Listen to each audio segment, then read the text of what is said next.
Well, the great Michigan head coach Jim Harbaugh always says, "Who's better than us?" And the question is usually no one. And I feel that's how I am when I'm talking to Casey Haugen, VP of Crux Cigars.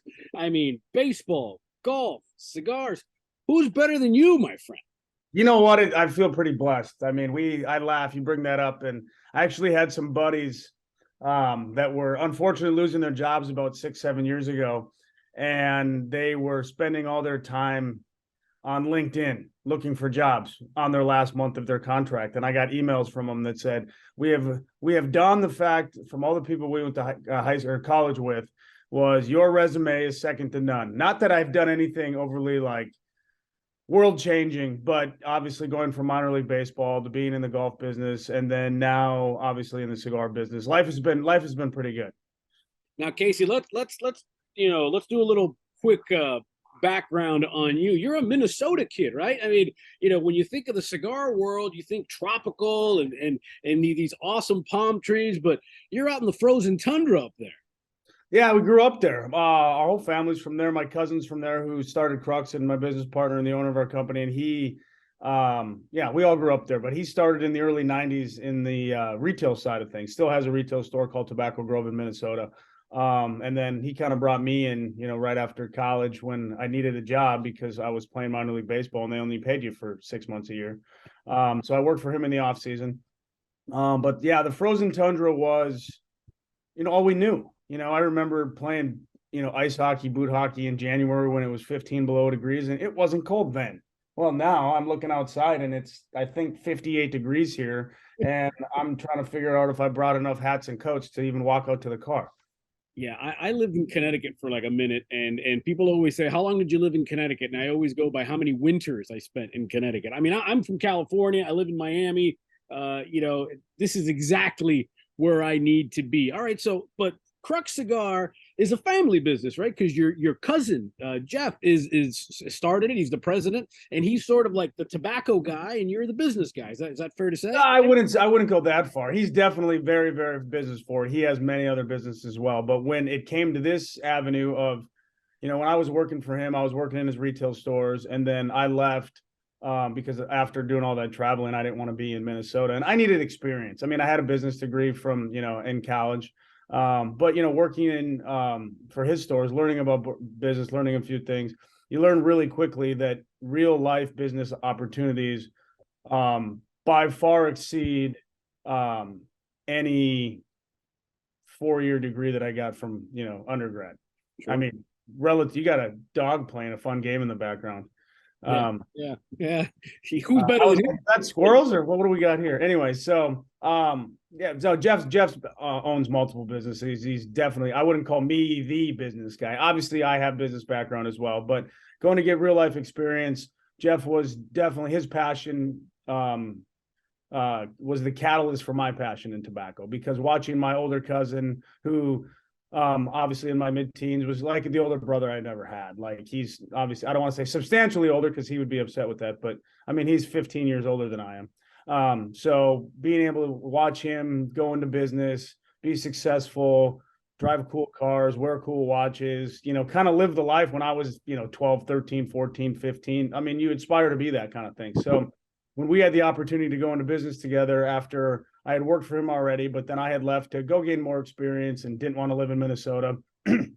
His passion was always to create our own manufacturing brand due to the rising taxes in Minnesota. Like originally he wanted a chain of retail stores, but the tobacco tax had gone from, don't quote me on the exact numbers, but essentially like 25 to 50 to 75% tobacco tax in Minnesota. And it was just continually rising. It's an anti-smoking state.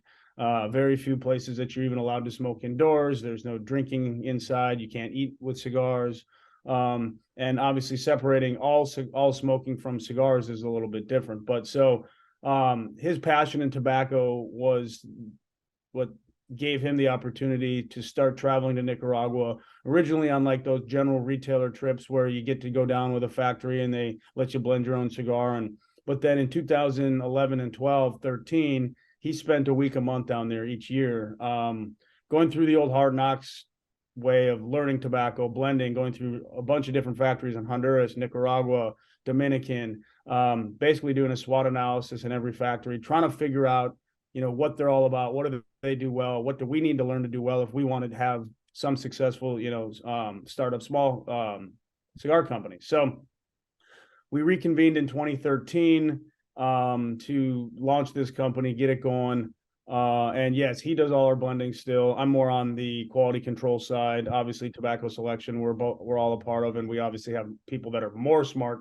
I'm going to say more smarter because it makes sense in this scenario than us when it comes to tobacco. All the tobacco we've got, the knowledge that I've been going to Nicaragua for 10 years, right, and I feel like I know 1% of what they know.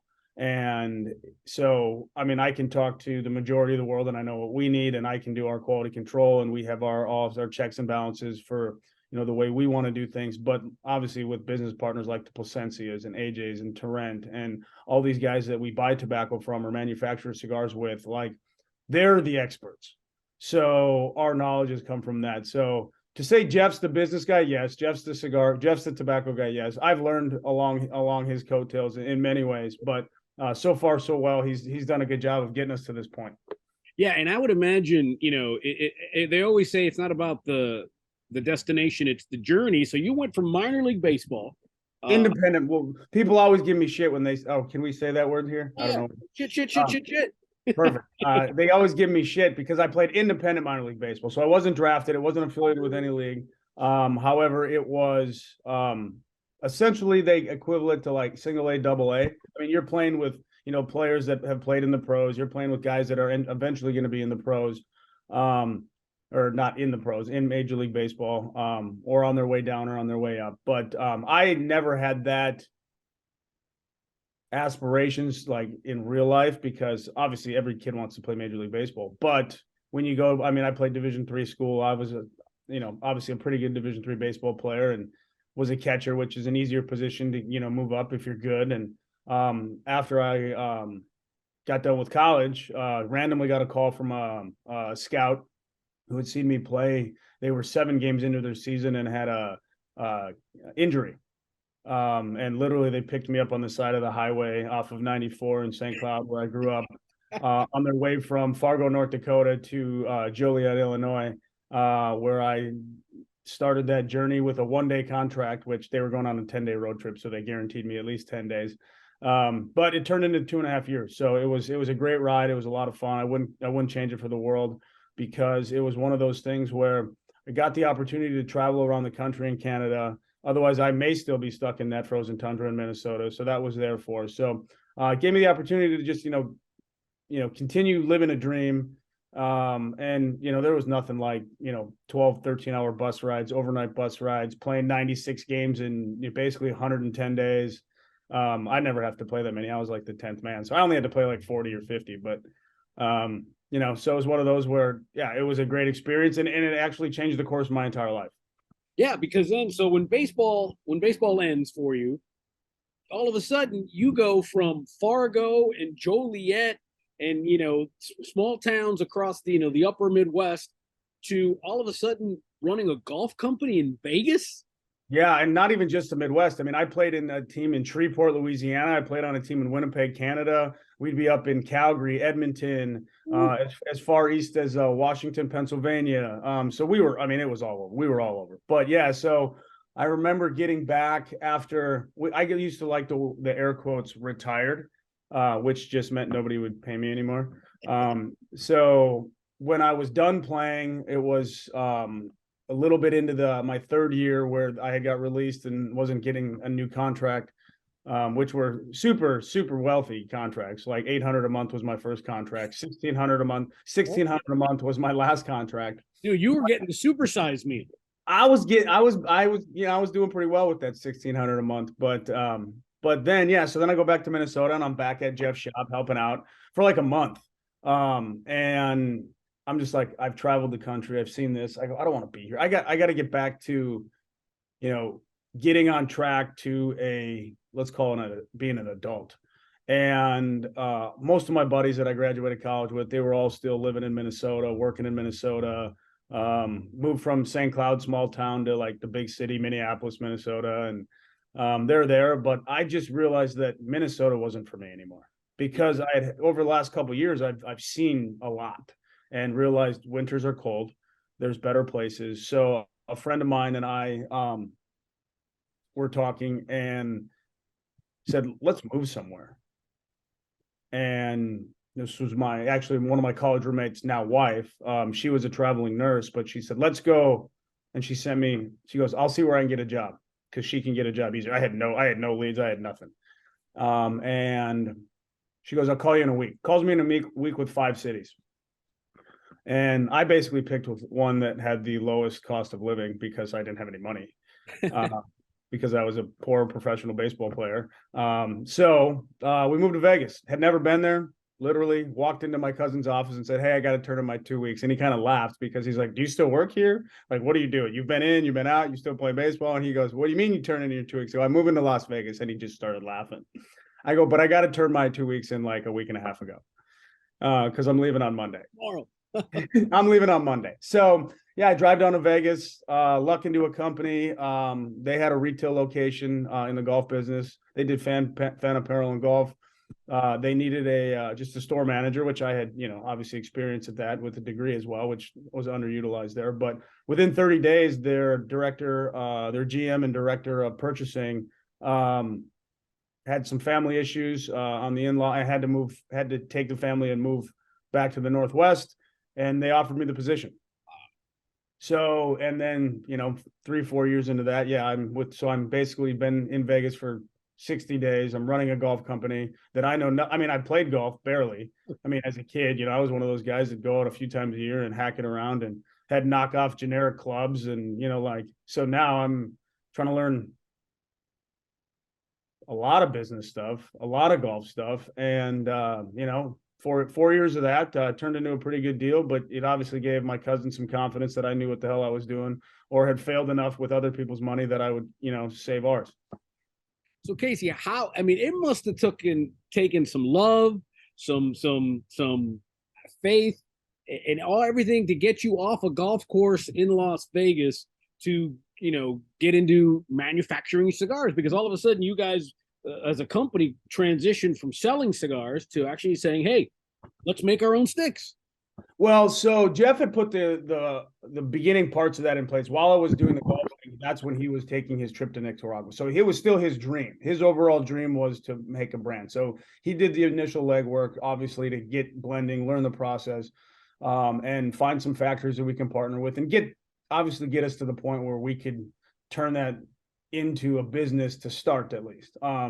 But to get me off the thing, the fact that obviously knowing my cousin, knowing the successes he's had, the respect I always had for him, and understanding the difference of working for somebody, running a company, versus, working with your cousin, being a part of the company, literally growing it, starting at let's call it day 2, because I say day 1 is the year, 2 years he spent down, trying to learn how to do this stuff, which obviously saved me a lot of time.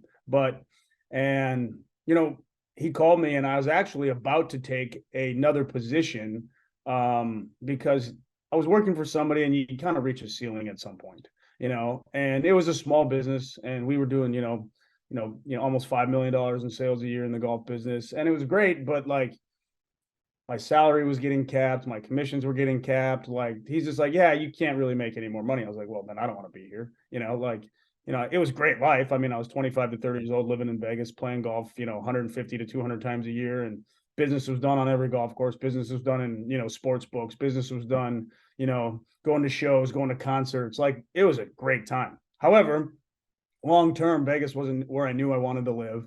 And so I had actually gone and talked about going into a partnership with actually a teammate of mine in Fargo, who was my roommate way back when. He had just opened a baseball training facility in Woodcliff Lake, New Jersey.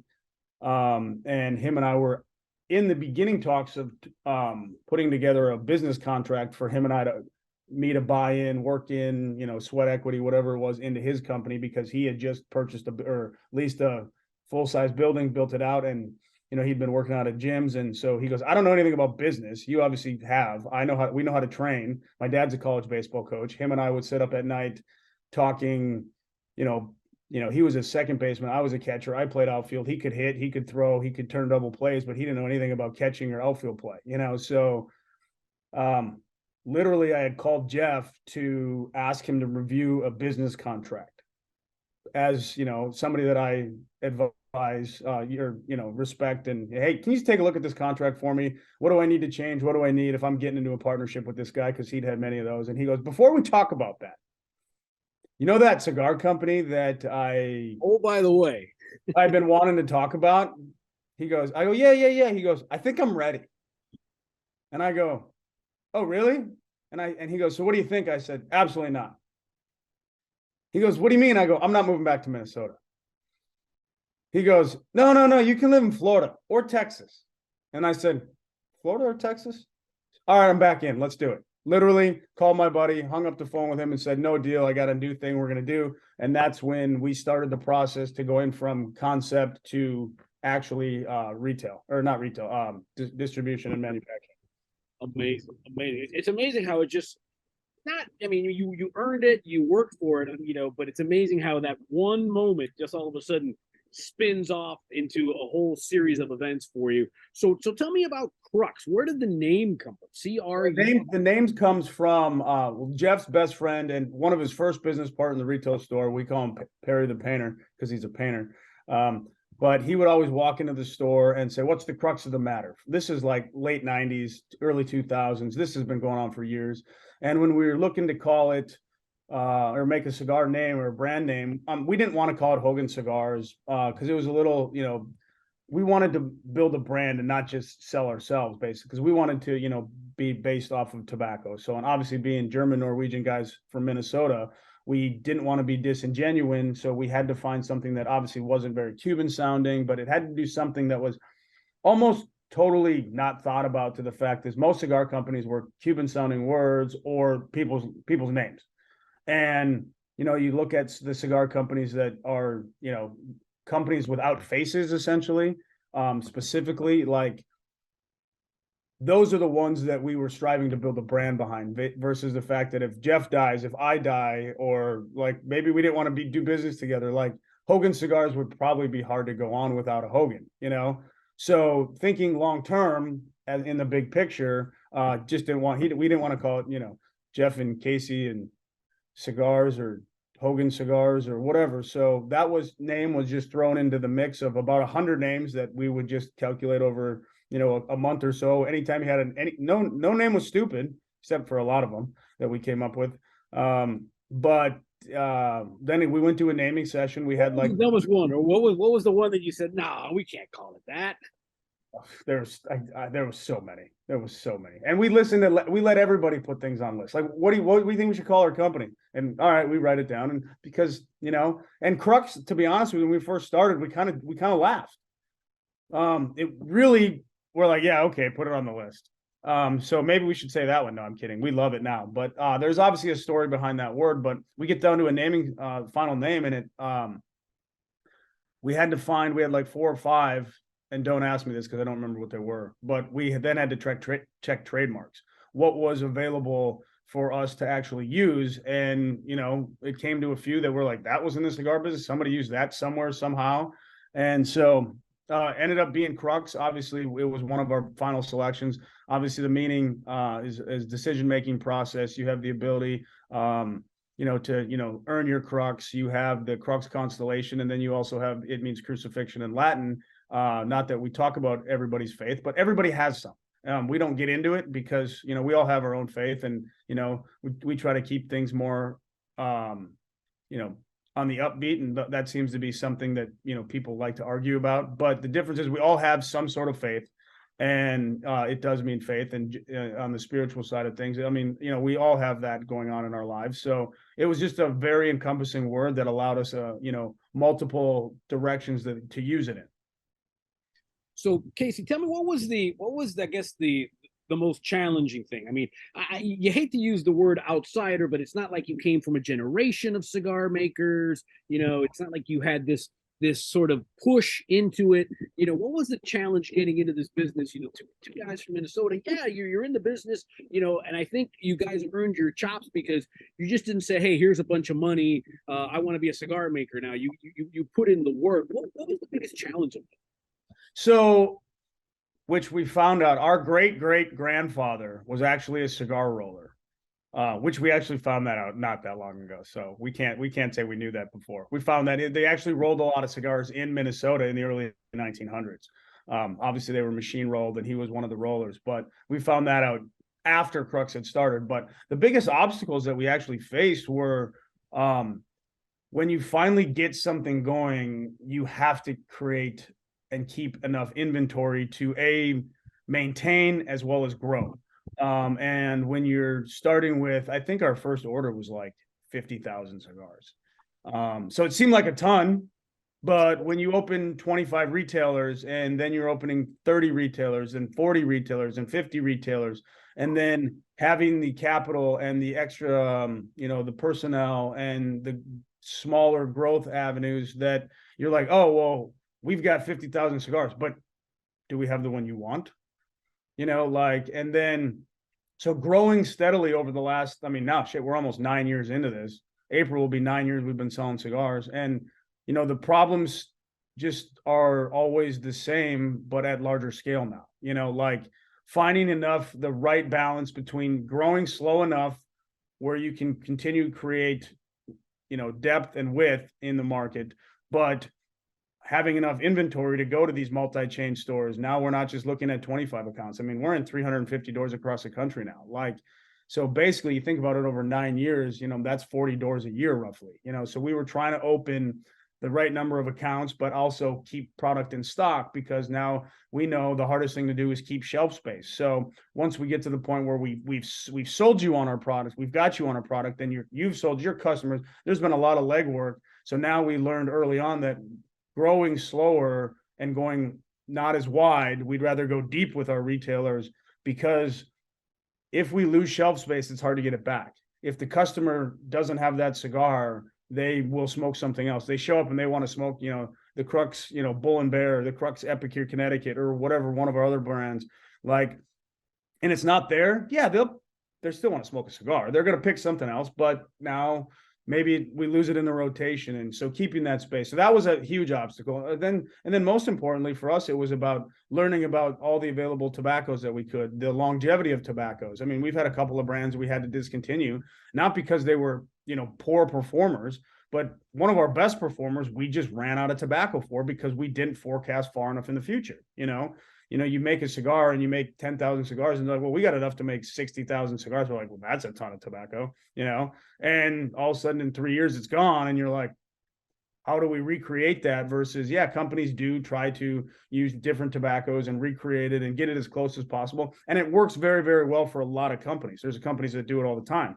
However, for a company, for us, our biggest thing being, as like you said, an outsider, was trying to create quality and consistency. So now somebody that loved that cigar, and we tweak it because we have basically a different product, different tobaccos, and we could get it close, I'm sure, but it wouldn't have been the same. So the person that loved it before is like, well, it's changed. It's not the same cigar. So that was the issue of us learning how to forecast better, how to build longer, how to think in, Jeff always uses the term think in decades. So how do we think, if we're going to be doing that blend in 10 years, is it going to be like, what can we do? Do we have enough tobacco? Are we going to do a project, that maybe there's worth 50,000 cigars, or now like 500,000 cigars worth of it? Or do we have to look bigger? Because in case we outkick our coverage, which is always the plan, we have the ability to continue to grow. And it takes a lot to put, effort and time into a new blend.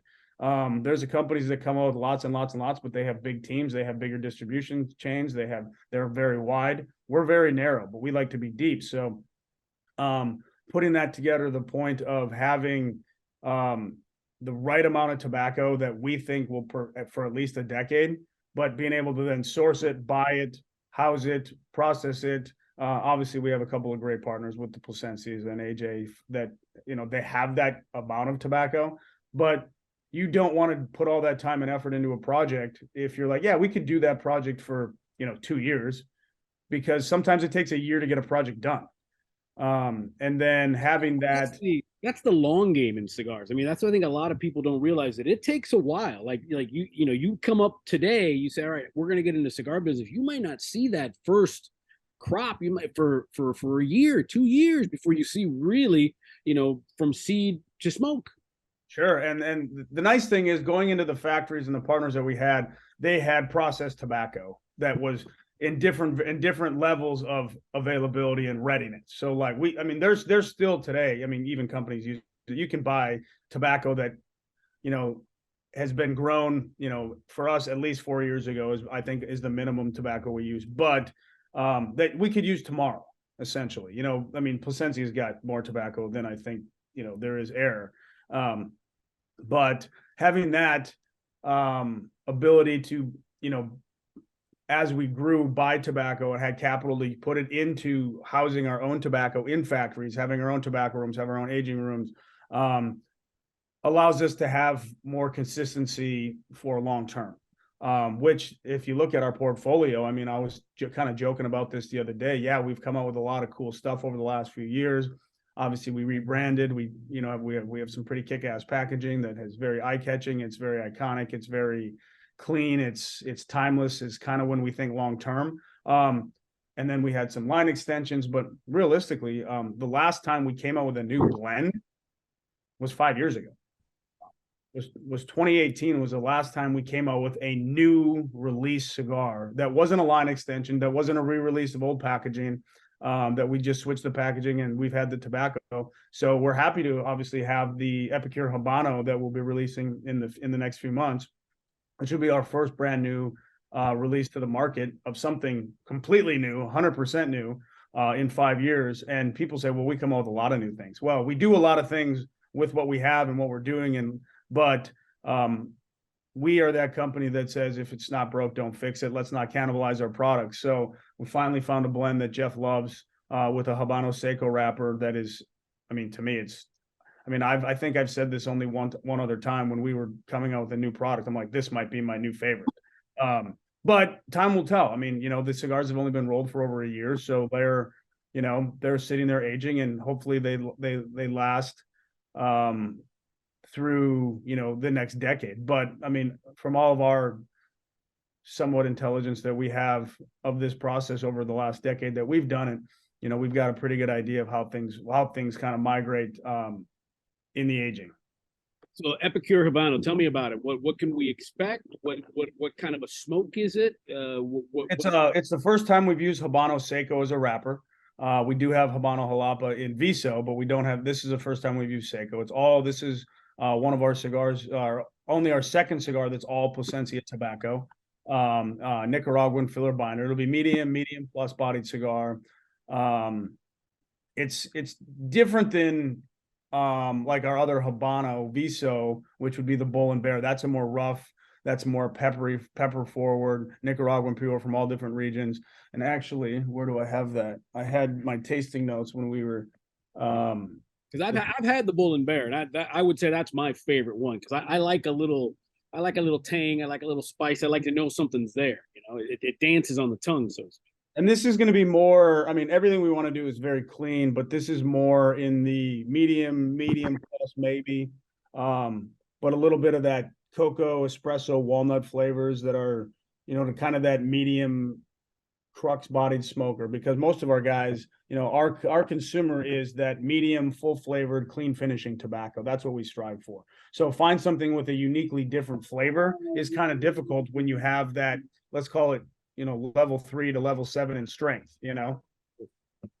All right. So just to wrap this up, so we've got the history of you and of Crux. So what's next? What's the plan? I mean, I love you're thinking in decades. That's a great quote by your cousin Jeff. So what's next for you guys? What's the plan? Is it obviously selling more? You have your base and you want to grow from that. So what's next for Crux? So what we're doing now is, over the last couple of years, we've been expanding our sales staff. We opened our own distribution center a couple of years ago on Boca Raton, Florida. So we're all in-house there. We have our inside sales team. We have our distribution center. We have five sales team on the road right now. We will be increasing that over this year, hopefully to 6 or 7. And to us, it's finalizing all of the distribution that we find in the premium cigar stores in the United States. We don't know exactly what that number may be over the next year or two. There's obviously some markets that we have potential for growth because we haven't had a sales staff there on the ground, other than me over kind of going in and out of places. So obviously, the immediate goal is to finalize our premium cigar distribution throughout the United States, and whatever number that might be, 500-600 total stores as we continue to grow. Then there's other trade channels, working some other projects, but Jeff and I have always talked about how the European market and the Asian market are something that excite us. Not only the fact that the European market is the number two market, as well as the Asian market is closing in on that. So that is obviously maybe within the next 3 to 5 years. Because now if we're going to grow exponentially in a new market, now it becomes tobacco availability and making sure we have products, and some of those markets also need different products. It's not always the same market as it is in the United States. You can't just assume that you have a good cigar in the United States that immediately goes to Asia or to Europe and translates into the same likeliness of it. So we'll have to do some more, and we have some some pretty good advisors on those markets. That we will one day, obviously we have the ideas of expanding outside of the United States, and even into Canada, other than their taxes are higher than Minnesota. So finalizing our distribution and our premium cigar retailers through the United States is the number one goal priority. So hiring some sales staff that covers everything, and then really tightening up our process so we can then have maybe less hands-on in this country, and we can focus in on opening new markets.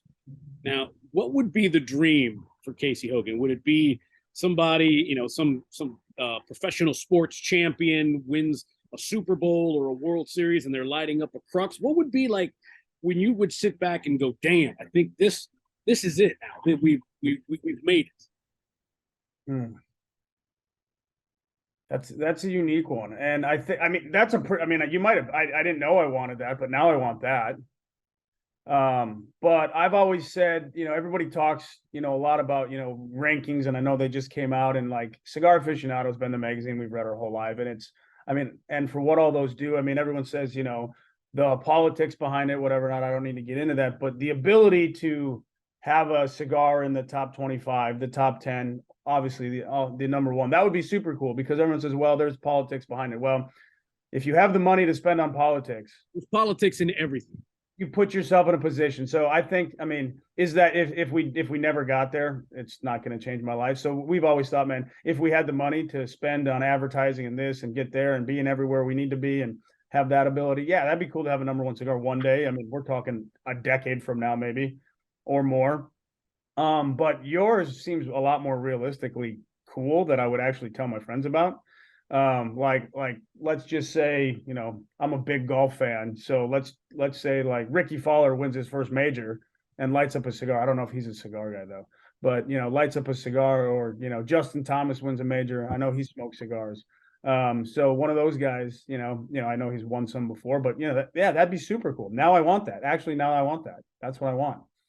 All right. So we'll put that on the vision board. So I'm going to check. Yeah, we'll put that on the vision board.